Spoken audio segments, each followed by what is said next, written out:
The Jewish people are now saved and they're living in the desert. Yitro wakes up and he sees that there's this huge line of people all queuing up, which goes on for ages. It's like, what's going on?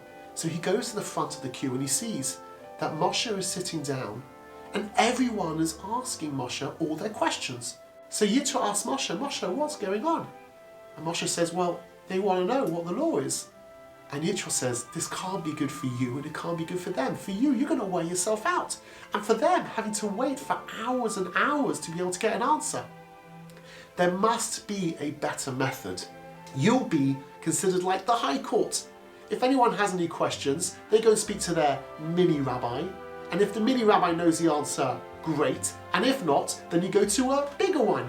If he knows the answer, great. If not, you go to a bigger, and go to you. And that's exactly what happened. When you see someone doing something wrong, there are two ways to correct people.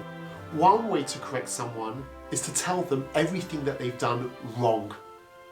But the other way to correct the person, and a far more productive way of correcting someone, is to not tell them what they shouldn't do, but to tell them what they should do instead. Instead of the scenario of, why do you leave your socks out on the floor? Rather focus on the positive. Please, can you put the socks in the laundry basket? Instead of, you always leave me out. I'm always the last one. What about me? Say, can you please include me? One way is focusing on my frustration, but the other way is focusing on how I can allow the other person to be better. Yitro's focus was not on the negative. Why are you doing this? How could you do this? This is wrong. But his focus was on the positive.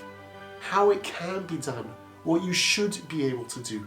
Be great, be a giver, give good guidance. Shabbat Shalom.